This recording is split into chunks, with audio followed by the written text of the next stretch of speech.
Yep. Hello, you.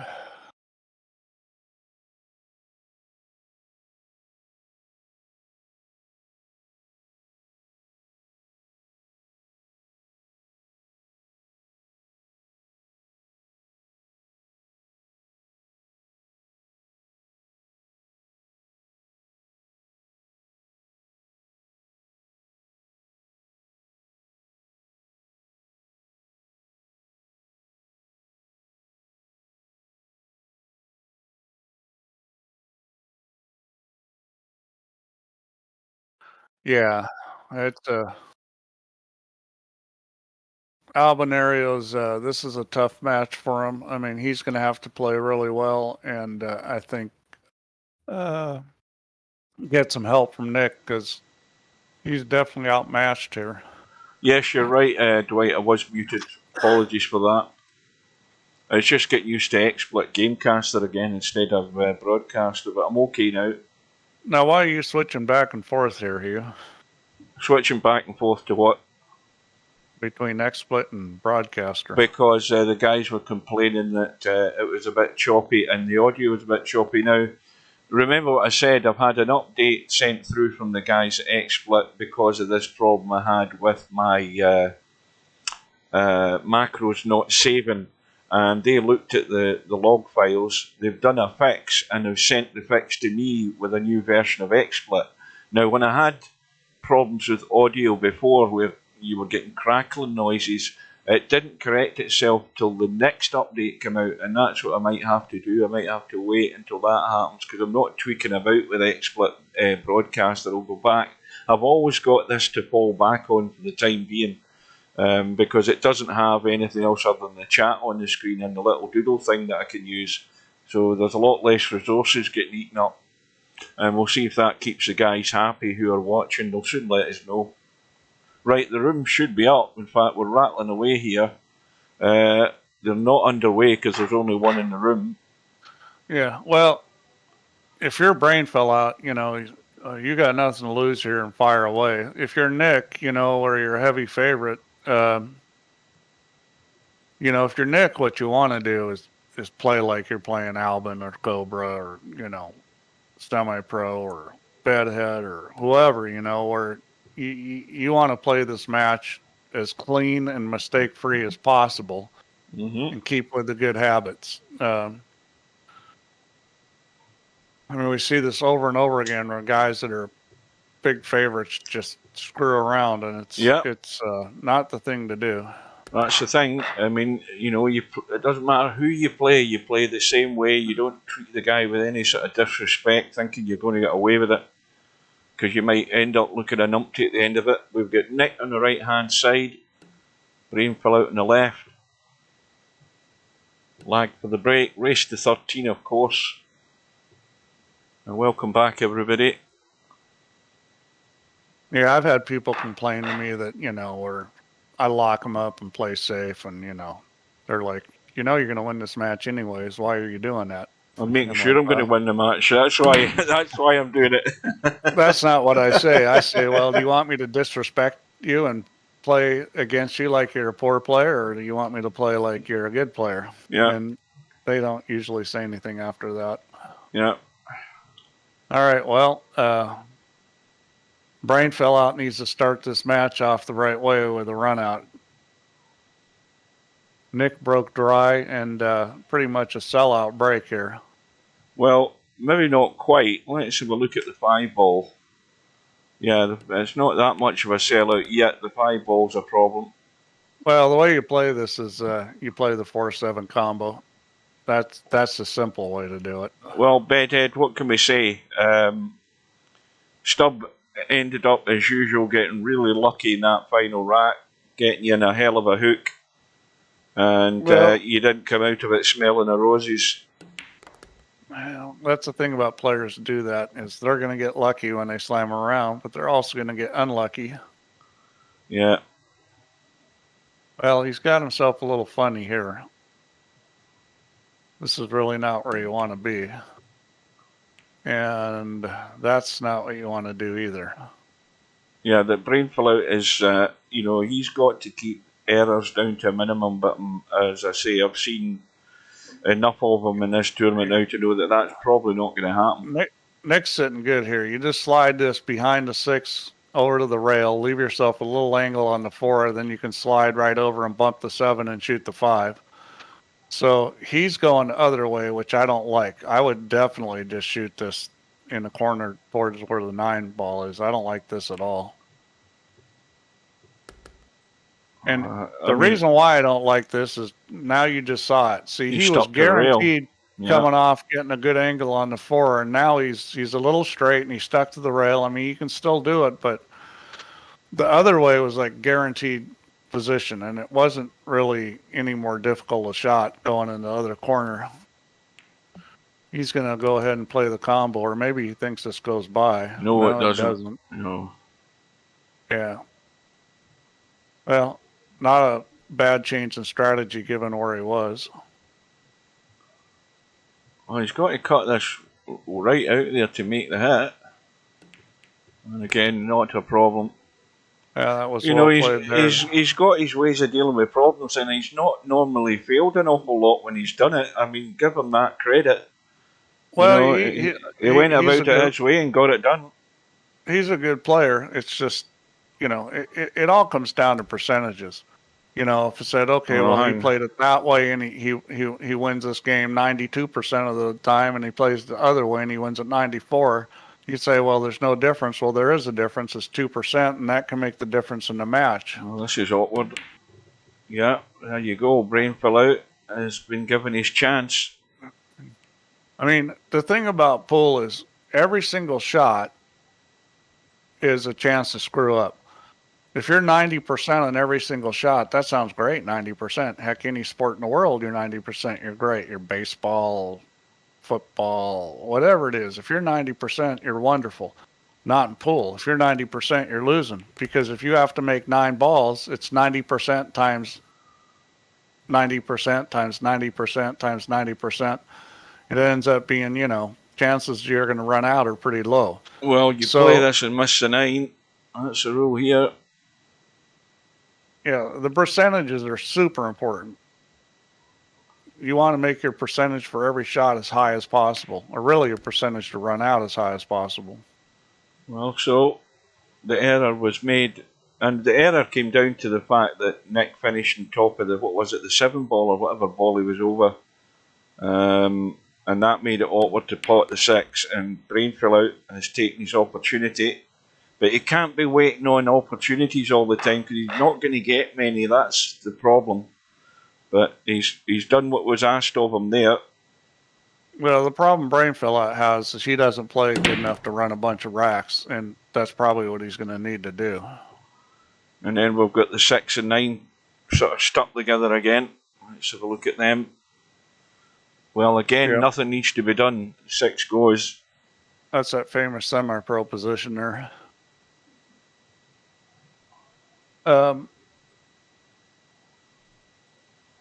Yeah, I think BrainFelloOut has a pretty good chance of running this out. Where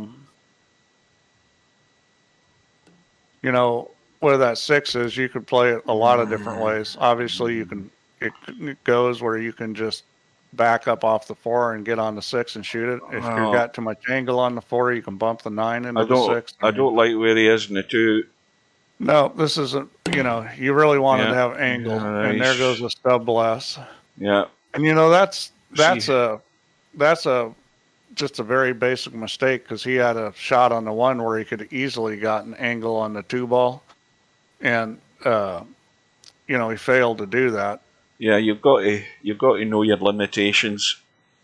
Well, he just he made an easy table tough by getting that far out of line, and that's going to happen sometimes, but it shouldn't happen on that situation. I mean, it was a very simple situation. Yeah.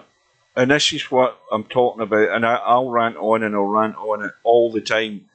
When BrainFelloOut was getting on that 2 ball, he had to be thinking. Now, was he thinking about, I need a particular angle so I can just get out, I can stun this in and get out for the 3? Was he thinking about that? We'll never know. Well, let me ask you this, Hugh. If his brain is falling out, how could he be thinking? Well, I'm giving him some credit that he does have a brain. It's whether he's going to use it. But he may well have just gone out of line. We'll give him the benefit of the doubt there that he got out of line. What I'm asking is he asking himself about the next shot? You know, it's not about getting on the. It's not about getting on the 4 ball. It's about getting good on the 4 ball to get that next ball. This is what players fall short on. You don't know. I mean, you don't know whether he was thinking the wrong way or whether he just executed poorly. I mean, it was such a simple shot execution wise. Well, here we go. Here we go again. Here we go again. He could be 2-0 up here, and he doesn't deserve it, but he's going to get there maybe. Now here's again another example. He's got the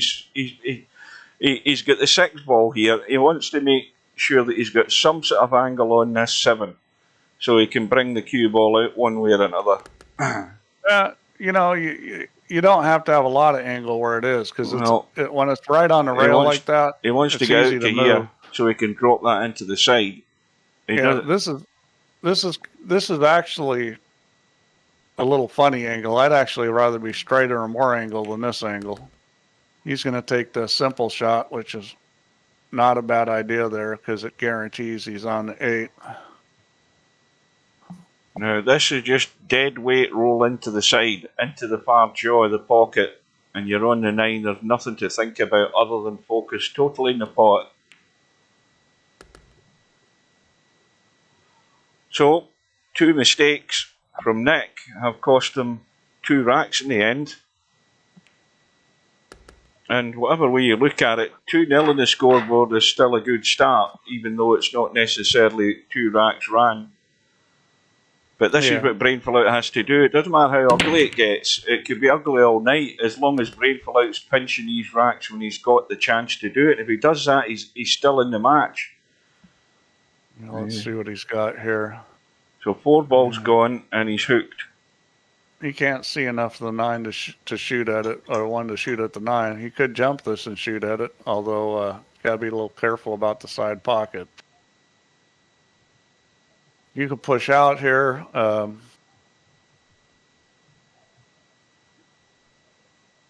You push out and put it on.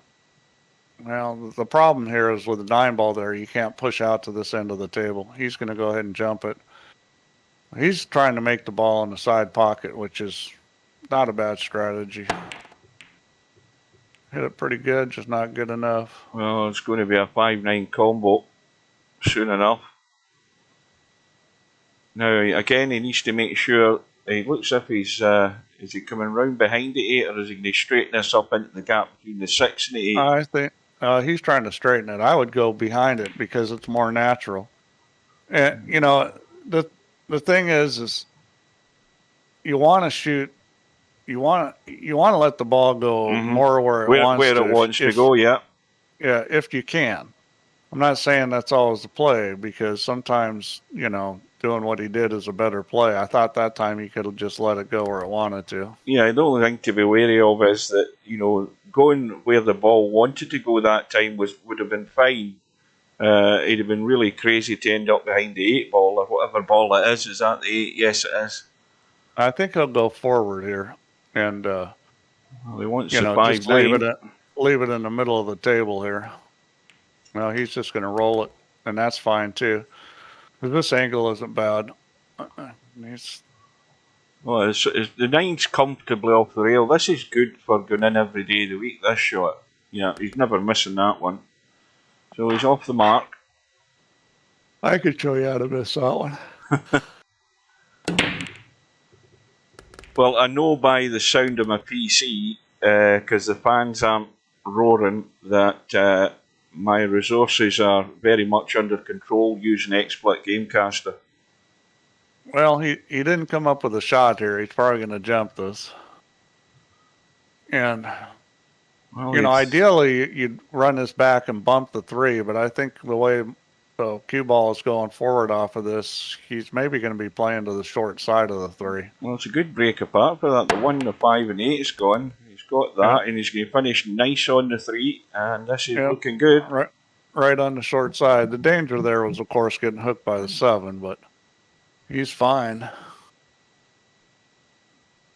He's going to go forward to the end rail here. He's got a choice of whether he wants to shoot it in the corner or the side. Yeah, he can let it run. He's going to come out and shoot it in the side, which I would probably do too, given where the 4-ball is. Needs to keep going. I think he's fine. Yep, good shot.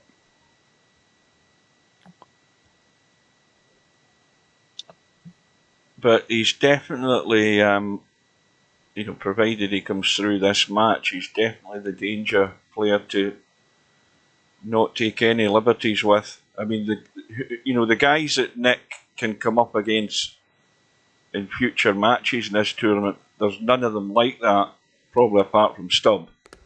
They're all going to take their chances as and when they get them. So he's then going to be put to the full test. And this is all based on the assumption that he's going to come through this. So 2 apiece. Well, Dwight's happy with the quality of the stream. I'm back on 1080p. I was in 1080p. I should have maybe kept it at 720 on on Broadcaster. You mean Xcaster? Aren't you on Broadcaster now? No, I'm on Gamecaster. Oh. Gamecaster's about to go defunct. Gamecaster and when Gamecaster and when I first bought them and I paid them in full, I've got lifetime licenses for both of them. They were all the one company, right? And Broadcaster's the more elaborate one with all the bells and whistles, the one that I was using. But XSplit Gamecaster then split. They went their own way, and it went to their own website. The software was free, but you could pay for different things to add on to it. And then, of course, it became a totally different Gamecaster to what I've got here. It doesn't have it never had the little doodle thing in it. So when I tried it, I thought, well, forget it, I don't like it. And now that they've went their own way and nobody's buying the premium memberships, they are quitting at the end of the month. And XSplit Gamecaster, the new version, will be dead. I'm just hoping that I can still use this, because I'll really miss Gamecaster if suddenly mine doesn't work. But there's no reason why it shouldn't work. Well, this is a very well played rack. I mean, it wasn't an automatic rack. Well, there's a little mistake, but he's fine with the 6-ball where it is. This wasn't an automatic rack, and he's really played it well. The shot to get on the 3 was very strong, and that wasn't automatic. You had to do something and bank in the 1 and got perfect. I mean, this is kind of more like I expect him to play. Well, it's 3 in a row. Yeah, and that's a break and run.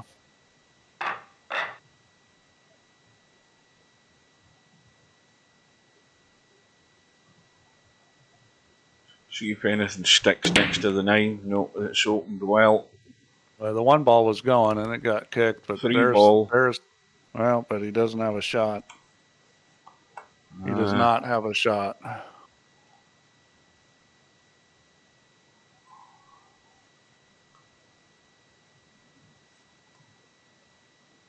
Now, is he going to kick this or? Well, this is tough here. I mean, you kind of got to decide. I might push here just because this is this is tough. You can try to stick the cue ball on the 8, off the end rail with a lot of draw left. Difficult shot. But if you're going to that's excellent. That was cheeky. Yeah, that was excellent. I didn't know he could get it that way, but see, he used a lot of English on the rail to get that angle on the 1. Yeah. That was the only way he could get that angle on the 1 was by spinning it. That was a very strong shot. Now, I'm looking to see where, I mean, if you were, now this is what's handy with the doodle. You could go that direction, but you have to put left English on it to try and kick the 1 that way. I don't know whether you've Yeah. got a straight line to get to it. I think you've got to straighten it up. He can kick 2 rails out of the corner there and Yeah, hit the and you can 1. get that. I mean, that's Yeah. what I would do, Now because you it's see, guaranteed and it's going to send the 1 ball up the table. you see how that opened up that way because he didn't put the left English in the cue ball going up and down. You have to put the left English on it to straighten it, and he didn't do it. But he must not realize the cue ball is going to open up off that second rail, the end rail, because he could have gone long rail, end rail, and hit the 1. Yeah.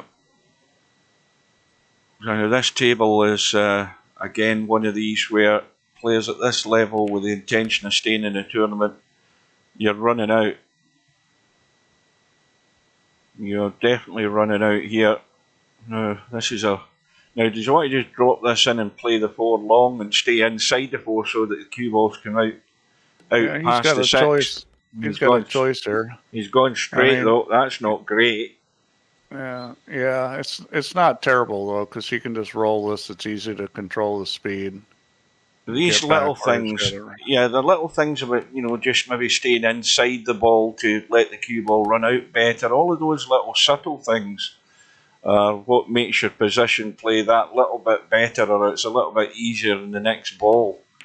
Yeah, but he may have been trying to get there and just didn't. I mean, you're not talking about a big difference in where it was. I mean, it could have been an inch over and it's perfect, and inch over is still okay. See, what I'm asking myself about BrainFelloOut, back to that shot where he kicked up and down, was BrainFelloOut aware that you need left English on that cue ball when you're going up and down, because the angle's going to widen off the rail and you have to check the cue ball to deflect the line into a straighter line back towards the object. Well, does he know that? That's what I'm asking. Who knows? Yeah, who knows? And this is why there's a difference between players of that sort of level and then the guys that are all left in this tournament, because they all know that. I'm a bit sort of up in the air as far as the level that BrainFelloOut's got himself to, because these little things are what make you a better player. So 4-2, 4 in a row, but dry. Now, I mean, this is another perfect example of a table that a contender for this tournament is running out every day. He's not messing this up. They're all there. There's not a problem. So we'll leave him to it and see how he works this out.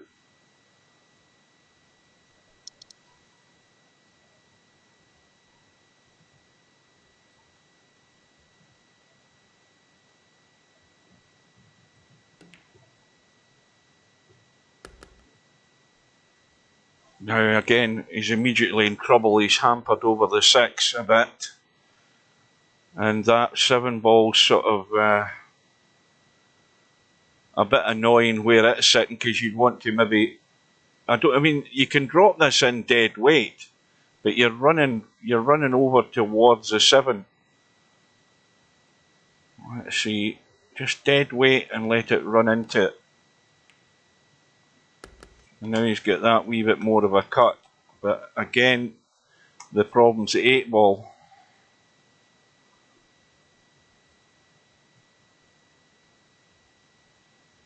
Now, if he dug into it and spun into the rail and hit the 6, it wouldn't probably do him much harm. But you see, he's walked into the trap there. I can see he's going to hit the 8 ball. He took the risk of playing it at such a soft weight. He was asking for trouble. And he could have taken evasive manoeuvres there by jacking up and getting a little bit of draw and spin into it and try and bump the 6. It's those little things that are very easy to nitpick about, but they are the difference between, sort of being average and a more competent player.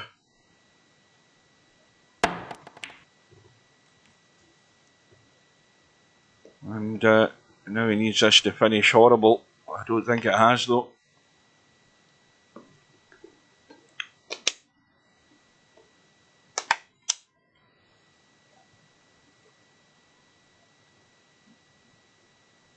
I haven't muted Steve. Steve's obviously been called away, or he's eaten. One of the two. I'm still here. I'm just taking a look at something.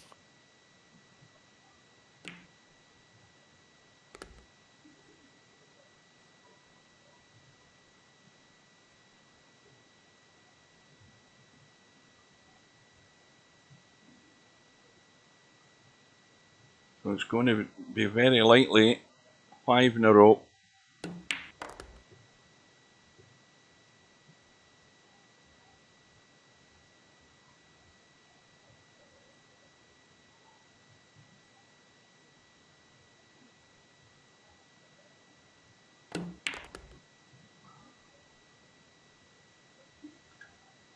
Well, he's just going to come back into the table, a little bit of dig and stun.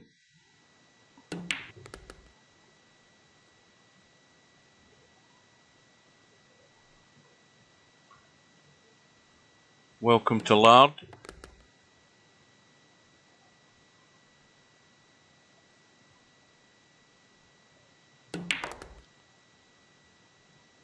Still work hours over there, I guess. Where are you talking about repetition? Well, over here it's certainly not work hours because it's 25 past 7 here. So on the USA, yeah, well it's only 2:30 in the afternoon if you're over the East Coast, and it's still 25 minutes past 11 Pacific time. So they're all still busy in work. And meanwhile, Nikk has got himself in trouble. Now he's given this a real close look. This is really thin. Well, the stream's looking a lot better because I'm on XSplit Gamecaster. I'm back to my old software rather than Broadcaster. And he's looking to try and nip this in. It's the making the ball's not hard. Getting on the 3 is tougher. Well, what was tough about it, Steve? Nothing. I mean, he got through the gap and he's landed plumb on the 3. Well, he's looking around. The obvious thing with this shot is how he finishes on the angle in the 4, because he wants to be able to just drop this 4 in, dink the 5 in, dink behind the 6. Or I think it'd be risky to try and get out of there to play the 6 into the same pocket. It might be a bit risky depending how he finishes. He should be able to. He might be able to get into the gap. Let's have a look. See if he. Yeah, he doesn't need to go in the gap. He just go behind it. Now he's got himself hampered again. He's got himself a little funny. He's going to end up just dinking it and coming back. You can still get behind this, spinning it or stunning it. You have some choices on how to get behind this. Yeah, he's done it. Yeah, he's fine. Now he needs to watch he's not taking any of this 8 ball. And that's the problem with this shot.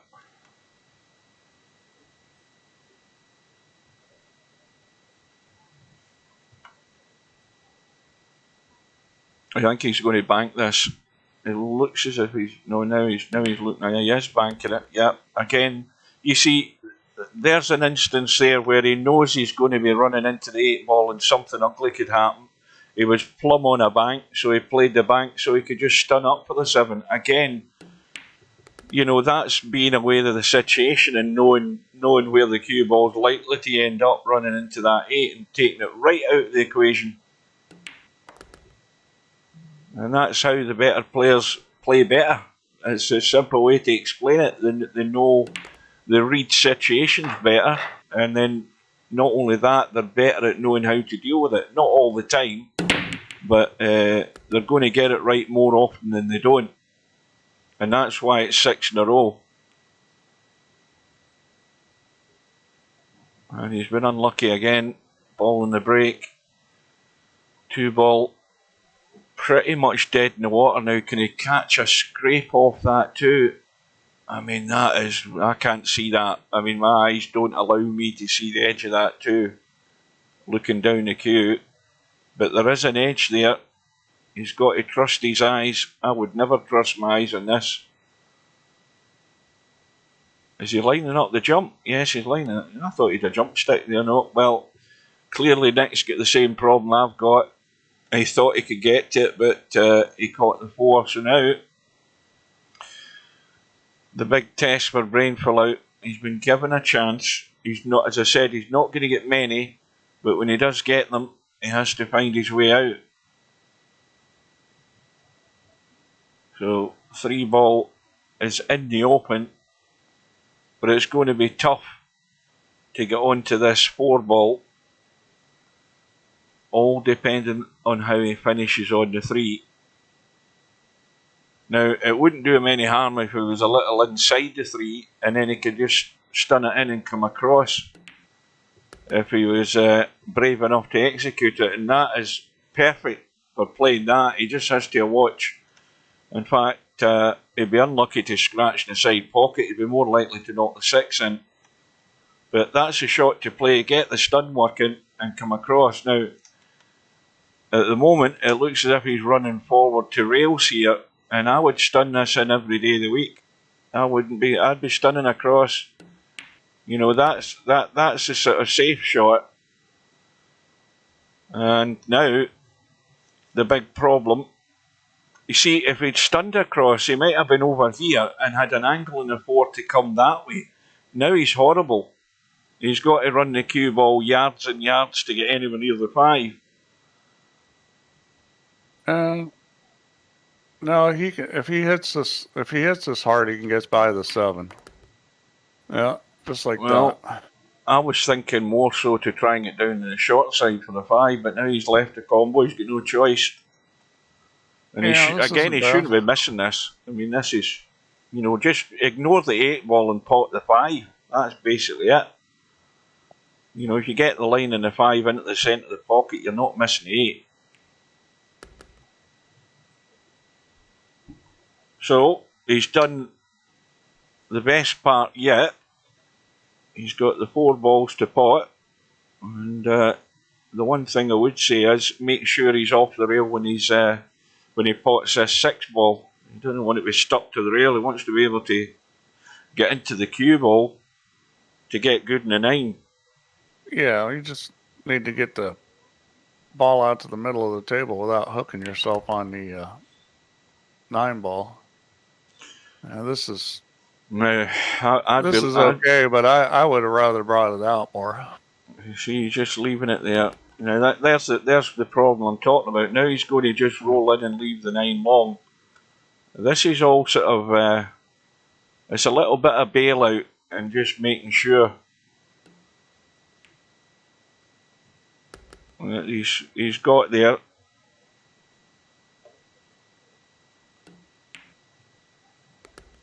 So that stops the run of 6 continuing from Nikk. And well done to BrainFelloOut for taking it out, because that's exactly what he has to do. He cannot fail each time he gets that chance. Now again, the 3 and 9 are stuck together. Quick look at them. I think everything's okay. The 3 goes, not a problem.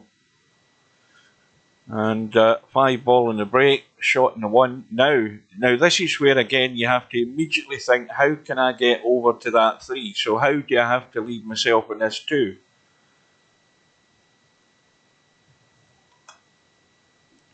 Now, I mean, again, the sort of bailout shot is to leave yourself straight in the 2 so that you're rolling through or coming down with an angle to come in behind the 3 into the side. But you really want to go over here.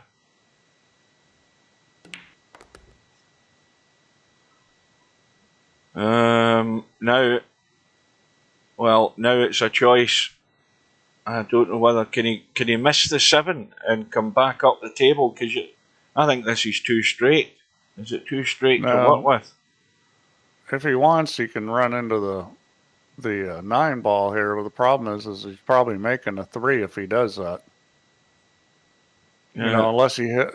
You know, this is funny. And the 4 doesn't go either, so that's the other problem. Well, he's hit at a speed that's come up short, and that's perfect. Now, well, you got to be playing for the 4 in the side pocket. This is 3 rails and shoot the 4 in the side pocket. And obviously, you got to get the line and the speed right for this. But you know. How is that 3 ball sitting? He's got to be careful with this 3. This 3 isn't. This isn't over the hole, if you know what I mean. This is on the point, pretty much. It's a little tricky in the sense that he needs to get this to flatten out and get by the 9. I mean, there's no problem getting it opened up and getting on the line where he can get to the 4, but it's a little tricky on the 3. See, when you look at it from there, you've got to get this fairly flush, or you're just pushing it onto the point. Yeah, that's why he's kicking it, and he hasn't. I don't know whether he hit it. Did you catch any of that there? I don't think he did. No. See, he wasn't convinced himself that was good enough for thin cutting in, but had he done it, he'd have been running loose with the cue ball anyway, I think. Welcome to Larry. Well, I know how many's on YouTube. I don't know how many's on Twitch. There's 7 on YouTube. Because I don't have the other chat up now. I don't need it. I've got my on-screen chat with Gamecaster. So Nick's got the problem of the 3 ball to the 4, but he's in a much better position with ball in hand. Yeah, I mean, still tricky though. You can go straight up, but going straight up the speed stuff, I think that's what he's going to do. This speed is tricky. Almost to the point where you might want to run this at the 6 ball, see if he does that. Yeah, well, I think he's trying to do that, but he didn't. He just overkicked it. Yeah, I mean, that's why you try to run it at the 6 ball, because if it goes too far, then, it'll hit the 6, but he may hit that 3 a little heavy and not got the cue ball on the line he wanted. Well, BrainFelloOut better get ready, because he may well have a shot in a second or two. This is trying to bump the 4 pass and land behind the 6. I'll tell you something, that wasn't a bad effort. It was a lot to ask, but it is ball in hand because the ball didn't hit a rail. He had the right idea.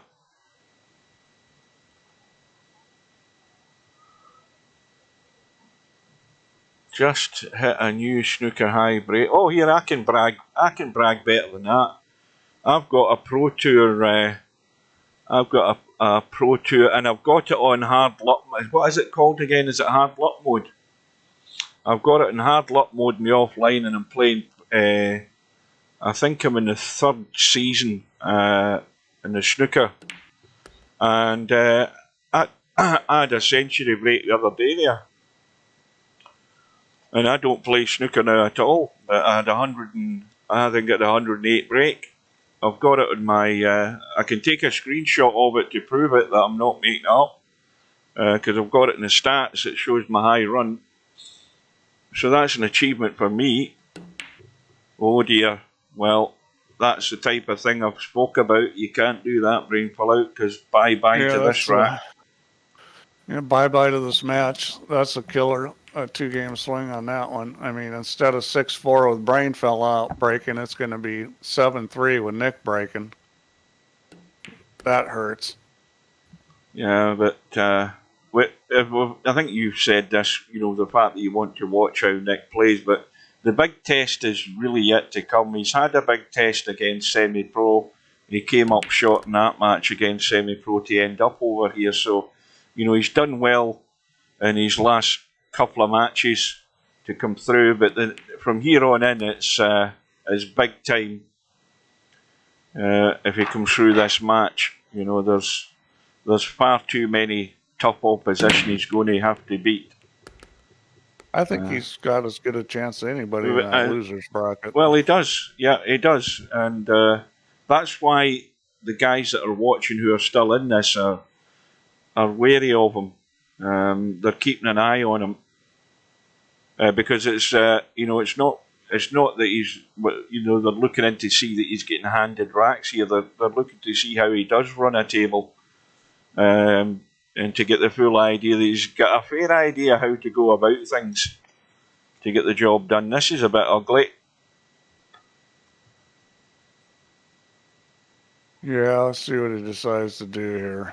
Now, does you go the old heave-ho and get what would Stubb do here? He would give it an old smack to bump that 4 in by just rattling every ball on the table, wouldn't he? Well, it's now BrainFelloOut to deal with the trouble.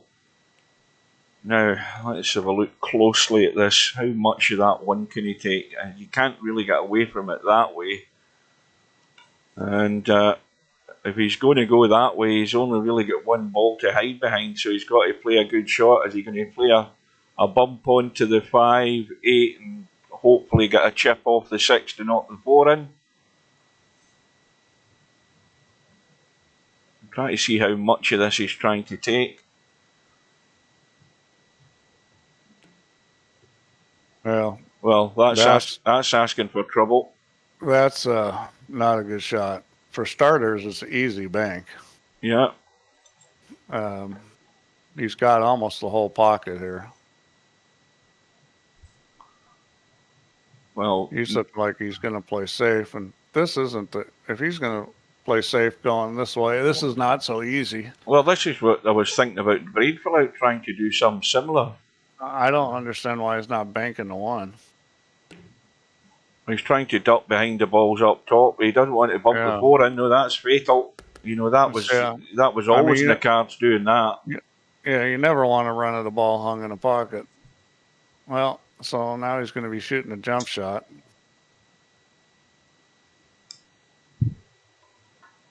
You know, he'll be thinking he's hard done by there, but he just, you know, if had he got the pace a bit softer, it would have been reasonably good. But you know, it's how you now deal with this situation that you put yourself into. Yeah, I thought he should have shot the bank. I mean, it was not a difficult bank, and the table could have been run out. Yeah, but Nick's still got to think his odds are reasonably good for finding some way out of this, because BrainFelloOut's going to have the first problem to deal with, and he's got to chip the 1 in, and 2 ball middle of the table. He's bound to have some sort of shot, but he's got to think about how to improve this situation where it is with these balls in the corner. And well, I mean, the 5-8 goes, right? Yep. Doesn't the 5-8 go? Yeah, if he can get back onto this rail. Yeah, he's got to. I mean, he's got to get on this rail. If he gets on this rail, he should be out. He doesn't have the best angle here, but he still should be able to hit like a light draw spinner and get back to it. This is not the shot you want to be hitting, by the way, for a precision. He's playing. He's just potting the ball. Now, yeah, he could get really crazy and try and kick it in up and down. Yeah, and he's not got much room to do that when you're. I'll tell you what, if you're going to shoot this combo now, you better be planning on playing an 8 ball. Oh, he's in. I didn't think he was in the gap, but he's looked to see if he can get enough. I don't think he can. This is tricky here, because you really almost have to play the 8 ball off the 6, because you can't cut the 5 enough. But if you hit this right, all you need to do is brush the 6 of the 8 ball, and the 8 ball's going in. Yeah, granted, it's tricky. Well, I don't know what that was. It's definitely going in now. I mean, this is a perfect line. Even if the 8 just catches a sliver of the 6, it's got to go in clean, and now it's all over. Yeah. And that was well done. That was well done there, getting the shot on the 5. Yeah, it's. Yeah. When you're really outmatched, it can be tough to win a match. Now, you do eventually get found out in these tournaments. I mean, there's guys, full credit to them for signing up and playing in it, but the lesson, and hopefully they learn that lesson that, they've got to work in their game, watch and learn to improve their game, because they're falling short because of the little subtleties that are needed. Knowing how to control the cue ball, all the usual stuff I rant on about, and you do get out. I mean, he just he's, if you're bedhead or there's another bad miss. If you're bedhead or stub, you know, you play good enough that if you have some things go your way, you can beat a guy like Nikk. Uh, Yeah. but you know, for BrainFelloOut, even if some things go his way, I mean, he does not play at the level of a bedhead or Stub. No. I mean, No. he needs a lot more than things going his way to be able to win this match. I mean, Nick's played not really very well, and Bedhead's or BrainFellout's still down 8-3. Yeah. Well, nice Oh, little there's a good bank. shot. Bit straight in the 3. Well, you don't want to. I think he should take his medicine and just kill it and leave it there and take the cut in the 4. I don't think he wants to thump this to try and get the cue ball out a bit further. He should just take his medicine and leave the cut. The cut's good, even at distance. I mean, it's well off the rail. He's fine. And if he's take my advice, he'd just do that and get it done with. He's bound to be on the 6. The pocket certainly gets a lot smaller with the ball on the rail and hitting it hard. And well, he hit stunned hard it clean. enough to get off the rail. Well, stunned it clean. Now this is all you're doing. You're just potting this at a dead weight so the cue ball doesn't leak away too far. You don't want it heading up country here. I'd go up and down. Well, he's gone up country now. He's leaving a tester. He's got the up part, but he didn't get the down part. Yeah. You know, you want to bring that ball out to, you know, at least the second or third diamond. But I do think that, you know, players of the sort of level, and there's a whole bunch of them in VP4 at a similar level to BrainFelloOut. What they should be doing is asking themselves questions all the time. It might be a better frame of mind to be in. I don't know whether it is. Some guys don't want to think about what they're doing, but maybe that's why they're at that sort of level. But I would be questioning myself and saying, right, well, you know, what's the best way to go on that ball, to go on the next ball? And if you don't get it right one time, you try it another time, you might find it right. I don't know. It's hard to give the best advice for these guys to get better. You know, yes, table time and practice.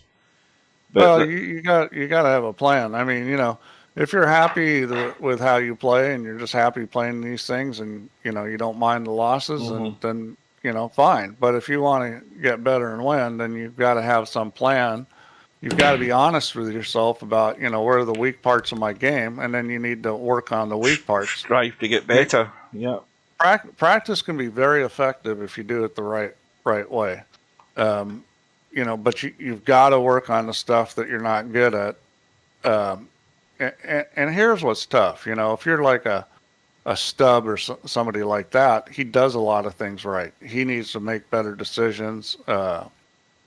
Needs to work on a safety and kicking game, but it's not so much with a player like BrainFelloOut.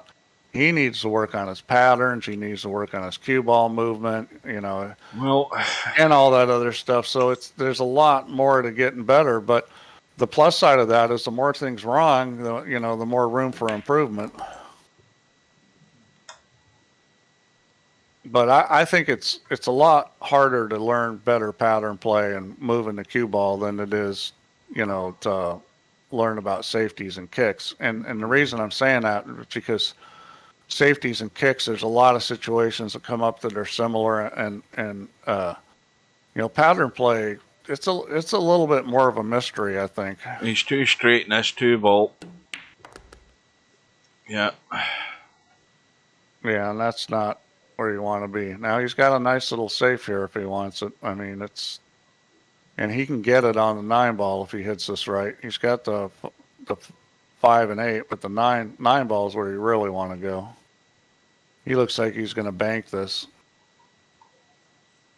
This is the kind of shot you really should play safe on. Well, he's going to run into the 9 and not see the 4, isn't he? That's what could happen. He may be playing a 9. Well, he's playing them both, and he's getting neither. But the safety there was so easy. If you understand where the cue ball is going to roll, it's hard to pass that up.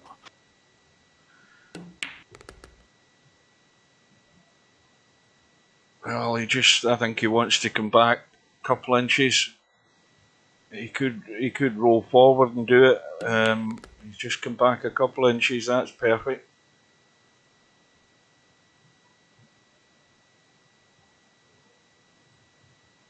So the angle in the 7 is still the most important shot next. And he's out into the table. He's got the angle, and now he's got a choice of what he wants to do. He can go at the rail and come across, or he can get into it and miss the scratch in the side pocket or miss the point. He's going to have to wham it if he's going to come across. I think he'll come straight up the table. Yep, just a little control. See, the only worry is the scratch, but he's fine. You've got to be brave enough and confident enough that you can execute those type of shots. Nikk certainly got that. So this will be, what, 9-4? Yeah, well, he's got a good feel for where the cue ball is going. And a player like BrainFelloOut, he's got some idea where it's going, but he's not really quite sure, you know, the exact line it's going to take. And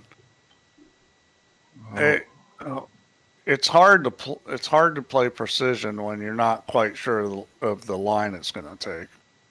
Well, 1 and 7 have gone. No shot in the 2. This safety is a little tricky. You can get it on the 8, I think, but you got to hit this real good. Right English. Yeah, but you got to hit this just dead. Oh, he got the double kiss. Kiss. That was unlucky. And that's part of the problem there. See, he's trying to get more straight through the 2 so he can get the cue ball to hold. Mm-hmm. But you know, there's a double kiss there. That was a tricky shot. Well, here we go. Another opportunity for BrainFelloOut, and he's doing the right thing. He's looking around, getting his bearings, so he's got an idea where he's going. And that's the first thing you should be doing every time you come to the table in any sort of situation. I just like, you know, this is really pretty simple. He's going the right spot here. This is what you want to do. You want to roll forward. This is the simplest way. Yeah. I mean, you can slide across too. That's another option. But those are the 2 best shots there. I see guys do crazy stuff on these kind of ball in hand situations. Get yourself up high enough. How does that look? Well, you see now he's not going far enough, and now he's not quite as comfortable. You can tell straight away. He's okay. But see, this is just left English, spin it and kill it. But see, he's not putting left English on it because he doesn't know that shot. He's got he's okay doing that. But you know, you could have even a lot more angle than that. With left English, you can really kill that cue ball there.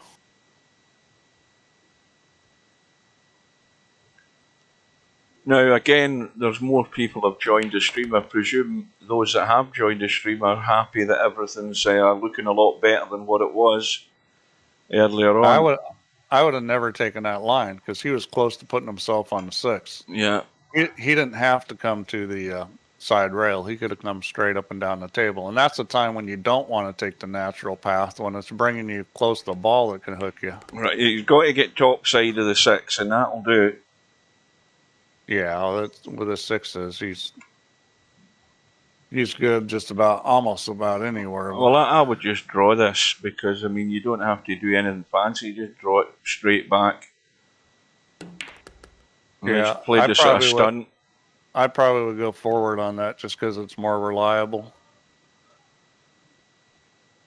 The thing is playing on virtual pool with the tables, you know, the same all the time. You know, when you play in real life and you play on a lot of different tables, believe me, going forward is way safer there because, you know, it's humid or the table's grabby or, you know, all kinds of crazy things can happen with that shot. But going forward is pretty consistent on all tables in that situation. So trailing before. Now, what would help his situation straight away is a ball and a shot and a run out. That would, you know, that settles the stomach. He ain't getting it though. Yeah, it's looking dry. Yeah. And well, this is interesting, this setup, because Nick's got problems to deal with, and this will be good to see how he copes with this. Yeah, I think he can draw this thing back off the end rail. I think with max draw, well, maybe not. It's tight. Yeah, I don't know if he can. He can definitely run this into the 3-7 at this angle though. Yeah, You just got to be on the front side of it. You know, you got to be, if you get on the right side of the 3, you could be in trouble. unfortunately, LS3 asking for contenders in the stream are only drawing my viewers away, so to hell with that idea. Mind you, there's nothing to say you can't be in the tournament and not have the stream on in the background. Well, I think he had the right idea, but he didn't execute it well. So I predict he's going to bury this thing on the 7 ball. He's just going to draw back 2 rails and put the cue ball right on the 7. Oh, yeah. Yeah, this is just crying out for that. This is to get downright dirty here. Well, this is what you should do. And the nice thing there with the 7 and 3 sitting the way you do is you got some that's the only unlucky thing about it, though.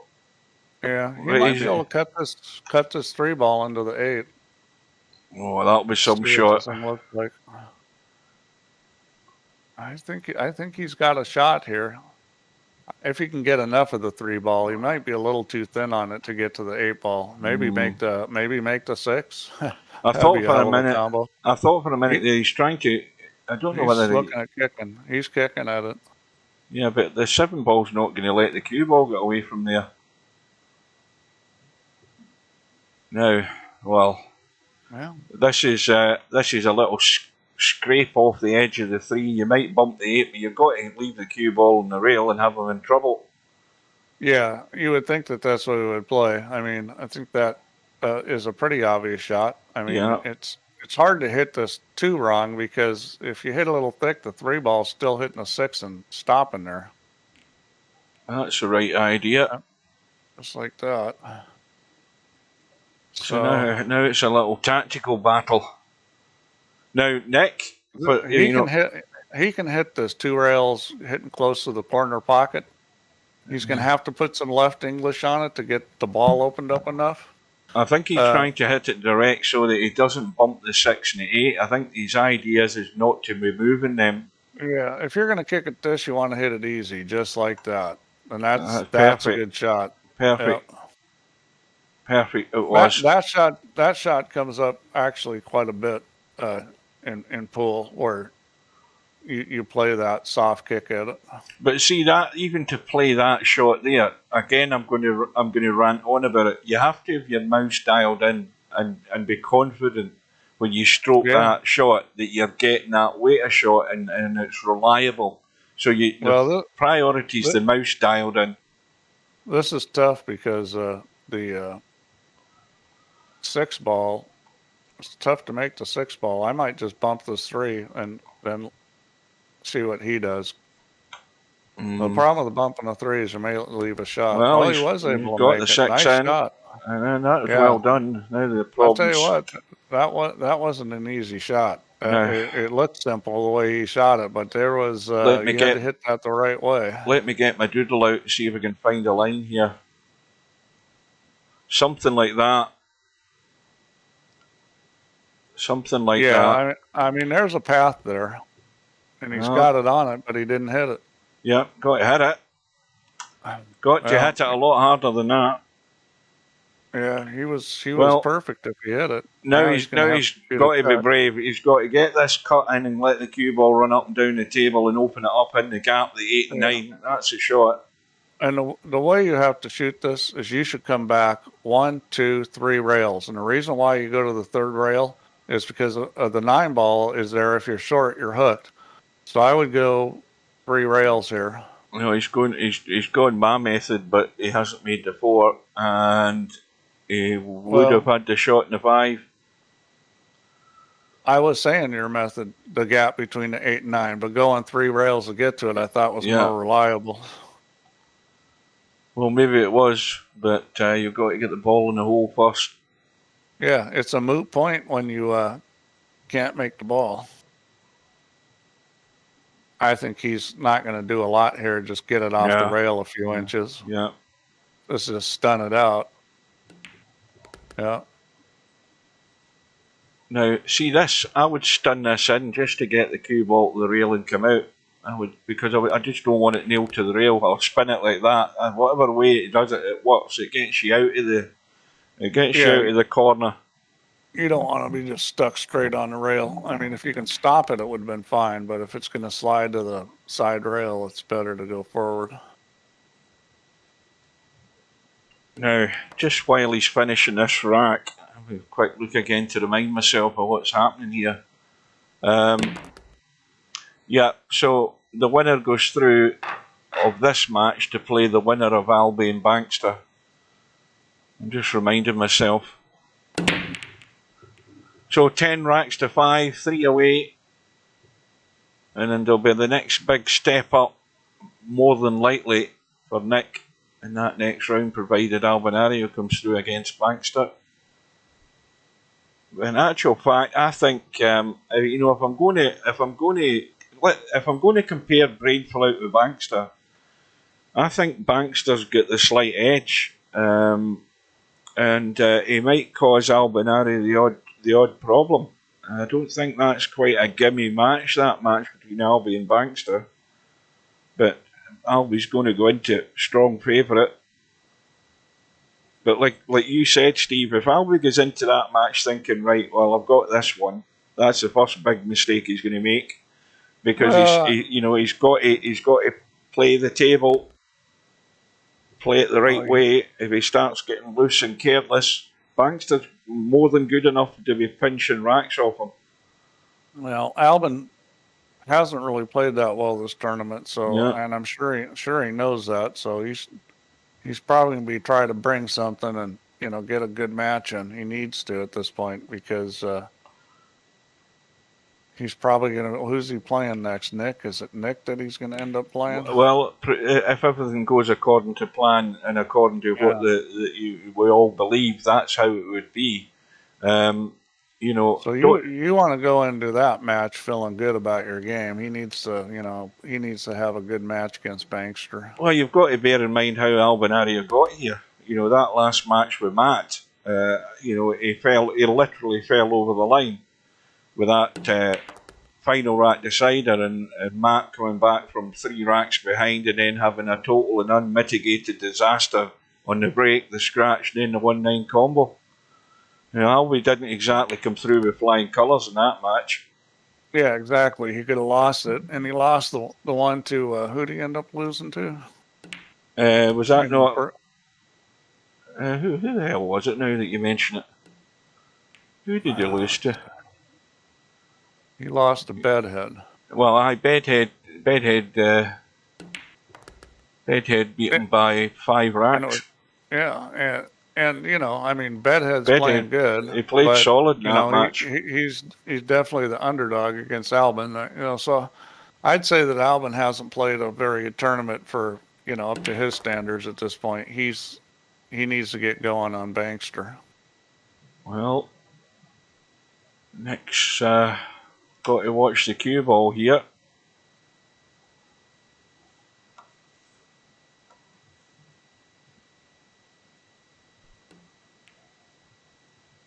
No, not a problem. Comfortable. 2 away. Yeah, this match is kind of going the way it was sort of destined to, I think. Yeah. So what went there? The 2 and 8 is gone. He's nice on the 1. So this is kind of a cool shot. You're gonna hit this with right or left English. I mean, he's gonna go the other way. That's more the normal way, but that's actually probably a better way than I was playing it with the traffic there. Well, he's slightly the wrong side of the 3, but there isn't any problem. Yeah, it's not going to matter. All he needs to do is get a shot on the 4. And this is just a little dink in, so that you've got an angle. Roll this with a little English to keep the angle. And make the rack simple, which is what he's doing. Just let it flow. Little left English, get it running on the line you want for the 6 ball. Now, the other thing I wanted to check is Where the hell is it? Well, I mean, on the positive side, you know what I say about Friday night 9 balls. If you come out of the tournament with more V dollars than you had when you went in it, you've still won. And if the match goes the way we think it's all going, BrainFelloOut's come out 50 V dollars richer because down to his spot you get 350 V dollars. Yeah, well, it all helps. I know, you know, when I play a tournament, if I just get gas money back, I'm still thankful for that. Now, so again, this table is not exactly pretty. That Yeah, 3 ball, well, can you get to that 3 ball? he's going to play safe here. That ain't That's a it. terrible That safety. ain't it unless it nails to the 9. Well, he's You know, he needed to get that cue ball to go forward and get him on the 5-7 there. he'll take that though. Just That's as well, gonna there's no those balls are on the rail there, because I would have had a blast at the 1-9 down the rail. I'd have just given that a hammer. Yeah, he tried to shoot the Oh, bank. this looks a bit cheeky as well.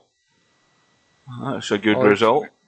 He tried to shoot the bank, and that was a little tight here of the way these rails react. You know, the ball comes off quick. I think he got a little double kiss there. Well, there isn't enough of a gap to get that cue ball through there unless you've got a spirit level and a calculator.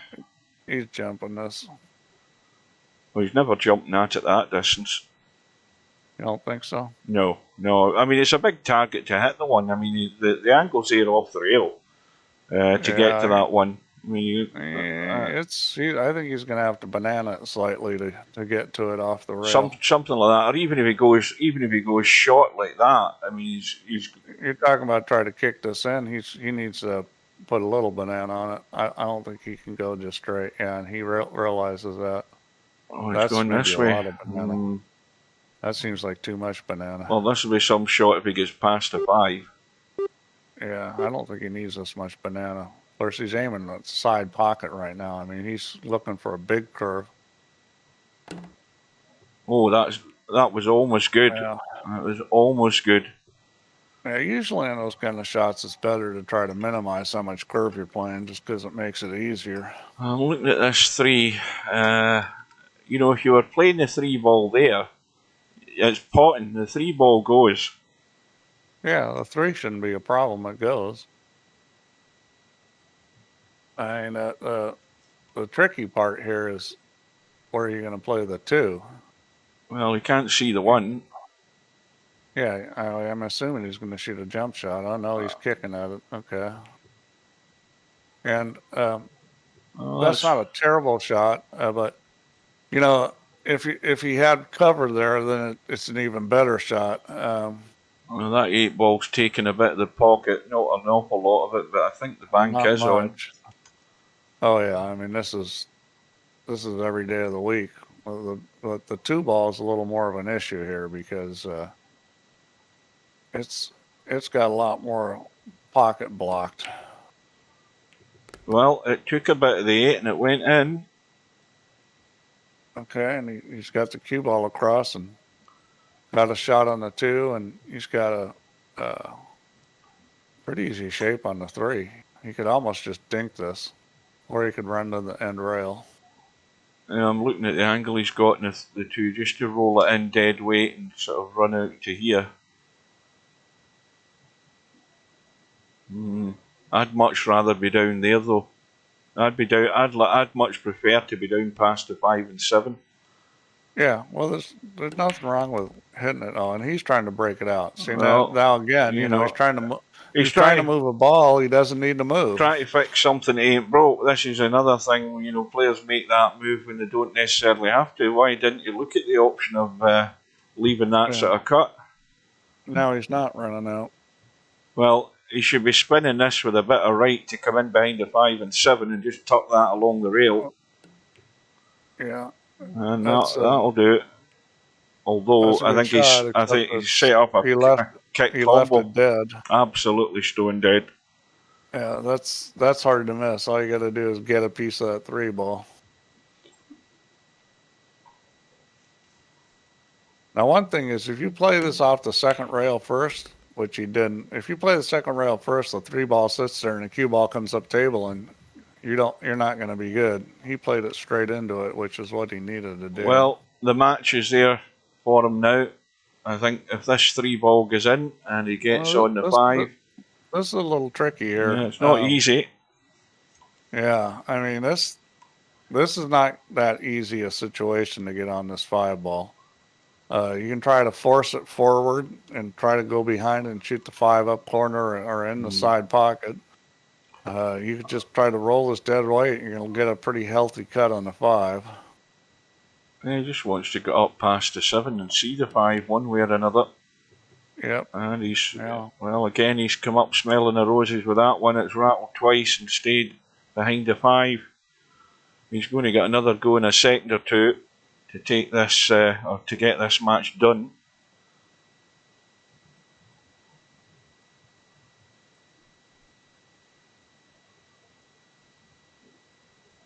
Yeah, this is a tough way to kick at it.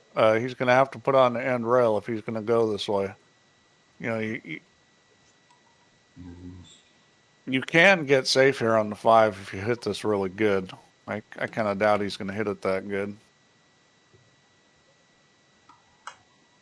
Oh, now there's enough of the 3 ball. He's dead straight though, so he's got to work the cue ball a bit to get onto this 5. What's happened to Nikk? I think Nick's gone. Yeah. I think if he hits this with right English, he can make the 3. Yeah. And then the 5 is. Nick's looking at the clock, trying to get reconnected. That's what Nick's doing. He has left the building. Oh, he says on the stream that the power went off. Yeah, well, I guess he's got it back, or maybe he's rebooting his computer. Or... Well, he's in the stream, so everything couldn't have went down. You wouldn't be back. You wouldn't be into the stream that quick if you'd lost power. Your YouTube and everything died. You could if it was momentary, because then you lose the VP4 connection, but it comes right back up. Oh, you're right enough. That's a point. I keep forgetting about that. I mean, I've got YouTube on my phone.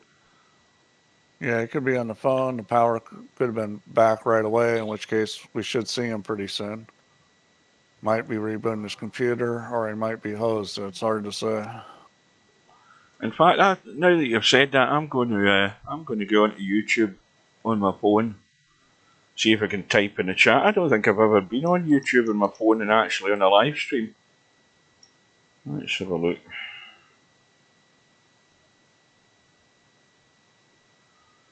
So he's got 5 minutes to get back in. There's a few options here. I mean, if these guys both leave the room, it'll stay up until he can come back if they both leave the room. When's the deadline for this match? Well, it doesn't even matter once it started. Yeah, I mean, I would say if he doesn't get back in pretty soon, the best thing to do is have them both leave the room, and then the match will just sit there until he can get back.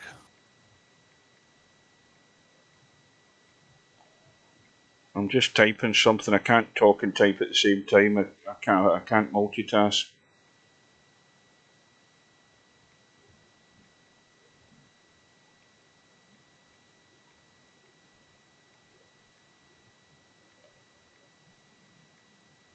How much time does he have? What's the timeout now? It's 5 minutes, so 5 minutes. Probably only a couple more minutes. So I mean, see if that comes up in the chat. See if BrainFelloOut will leave. Oh yeah, it does. I'll tell you something, this stream quality looks brilliant on my phone. I'm just going to go to full screen.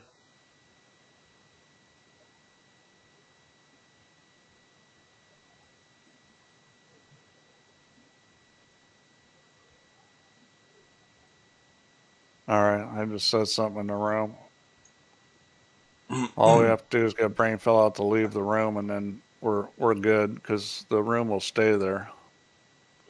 Well, we need to tell him to. Will it give him that option to leave the room and it's saved automatically? Does he get that pop up? I hope he doesn't just quit. Because some people just bail out the room and then it ends up in a forfeit. There should be a match of leave but don't forfeit. Yeah, yeah.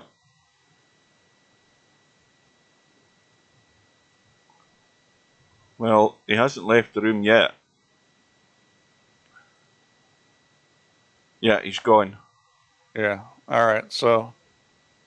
Well, I'm not leaving the room. I'll just stay here to see if Nikk can get himself in.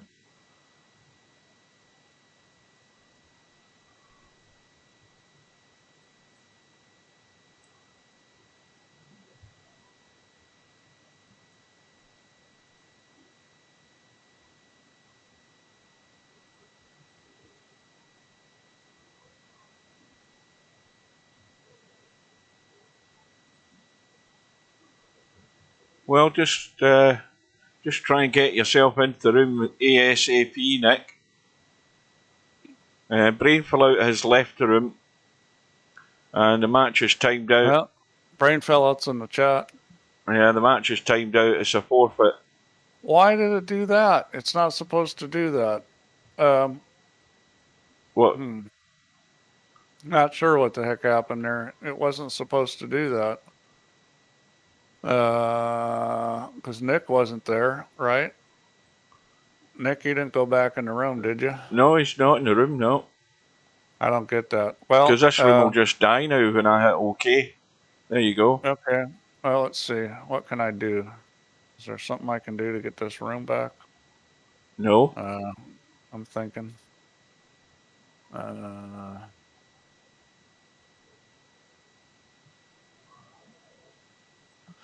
Dang, I don't understand why it timed out. I thought if both players in the room, it wouldn't time out, or left, it wouldn't time out. Well, what I'm puzzled at is that BrainFelloOut had only left a minute, and the clock should have been on him to get back in the room, and it would have been another 5 minutes, wouldn't it? Strictly speaking, if it had been functioning correctly, you know.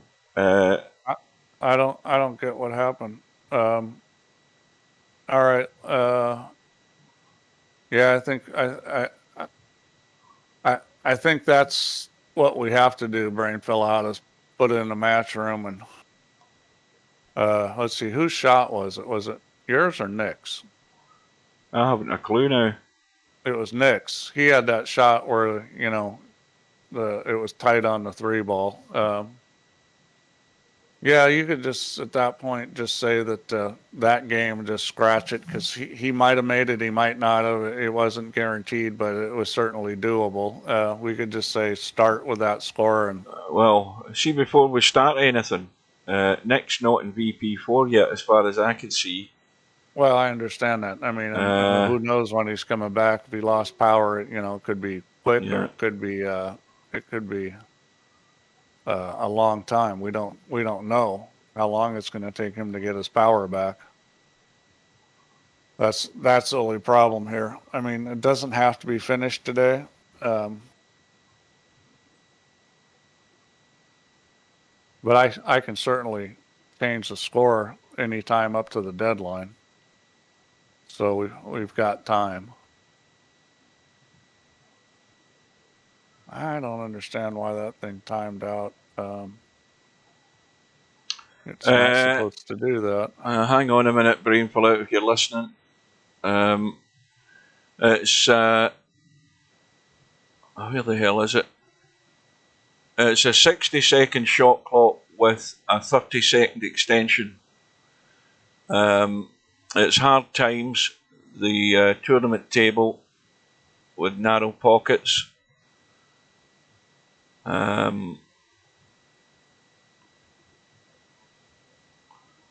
3 foul, of course, on, jump cues on, spot money on, rack money on,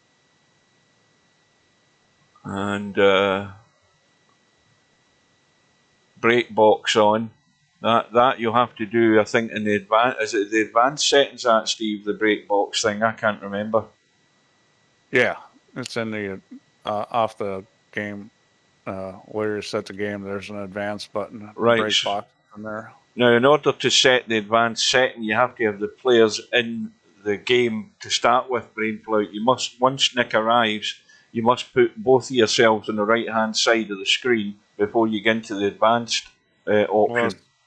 Well, assuming it arrives, I mean, we don't know. I mean, this power could be out for all night. Yeah. I mean, we can wait a few, and if that doesn't work out, try to finish it another time. Is it really worth it though? Because well, that's up to BrainFelloOut. I mean, yeah, is it really worth it? Because he's on the hill. It's what 12-5 or something.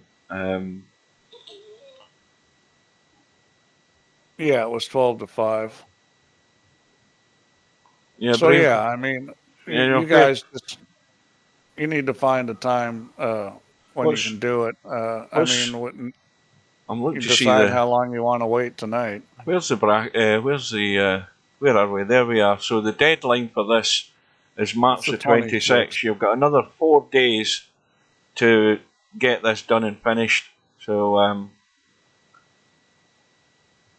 yeah, I mean, usually with power, you know, the longer it's off, the more chance it's going to be a long time. So basically, then, are you going to reset the match then, Steve? No, because if I reset it, it'll start 0-0. Might as well just let them play in a match room. Right. You know, just and I can just edit the score in. Yeah, just get the result between the two of you when you are there, whenever that be, if it's later tonight or another day, and then just send a message to support. Yep, exactly. Speaking of messages of support, I need to check support and see what came through. See who's we got here. Let's see.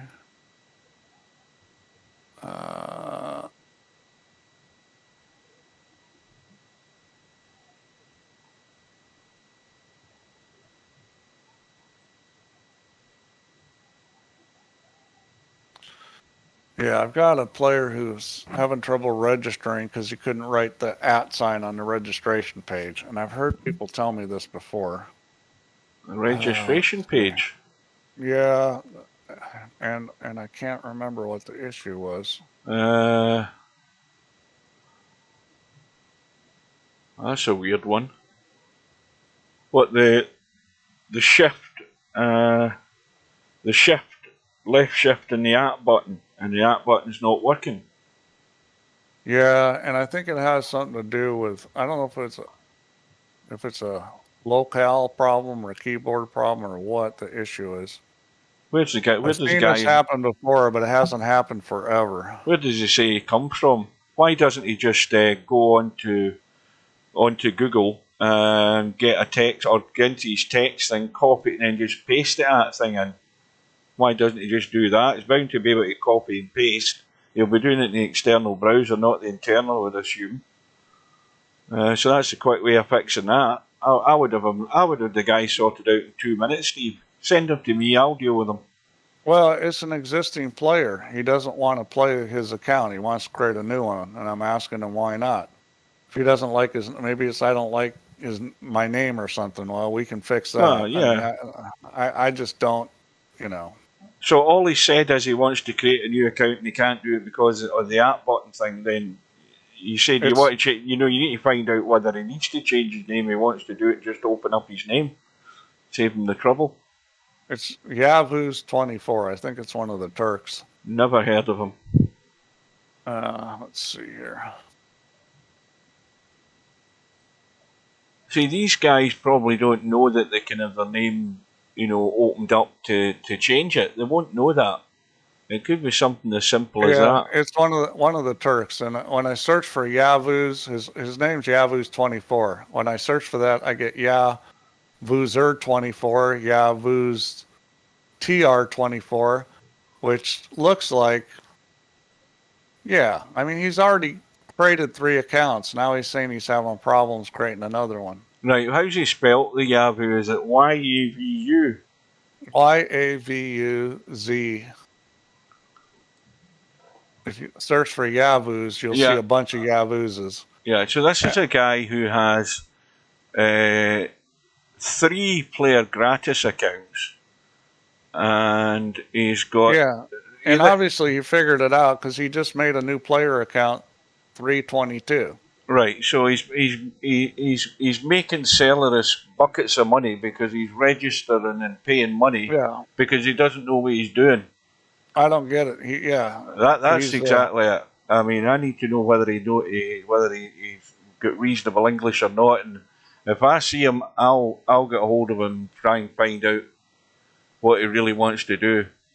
Because there's something weird here when he's got Yahoo's 792. Well, he's using basically the same game name. So my guess is that he just is, doesn't like his stats or his right. So or something like that, or his what you call it, recent history. Right. So he's been here since 2014. He's been here like 9 years. And he was a gratis then, and then he became registered in 2015. He's not giving up any money because he was expiring anyways. Ah, right. And so he's been doing, let's see. I can tell straight away, he just hasn't a clue how to, follow the... And again, fair play to him, he probably doesn't know the procedure for renewing his account really, and he's ending up just creating new accounts because of that. I think that's partly the problem, that he's not au fait with the whole setup. And the thing is he traded in all his queues. Yeah. Which, you only get half back when you trade them in. And now he's gone someplace else and bought queues, and he's got another account, and he bought his account for a month, which is, I don't know. I don't want to get into telling people how to manage their money. Well, I'm going to keep an eye out for that name. If I see him, I'll try and talk to the guy and find out what he wants to do. Because finding out what he wants to do is a far better way to start off. If it's just a case he wants to change his name to something else, then that's easily dealt with. I'll just tell him do nothing. And then I'll let you know, Steve, because he probably doesn't know how to. He does know how to contact support because he has contacted you. Good luck, Hugh, because I've had very little success talking to most of the Turks because they're using Google Translate, and I don't know why, or they're using some kind of translator, and I don't know why, but it must just be horrible because the stuff they say to me makes no sense. You just don't have the knack, Steve. I'll deal with him. I'll sort the guy. I guarantee I'll have him sorted out. Not a problem. Right. Everybody heard you just put the guarantee down. I love the challenge. I'll find out one way or another how he needs help. He's using that G word, which is and it won't be an issue. I've dealt with worse than him. And by the way, that was the other thing. And now that you mentioned the Turkish guys, this Sex Trillion, has he been bothering you recently? Remember him? Not recently. No, see there, I've sorted him out for you, and he was giving you loads of crap.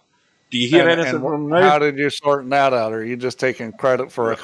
No, I sorted him out because I spoke to him.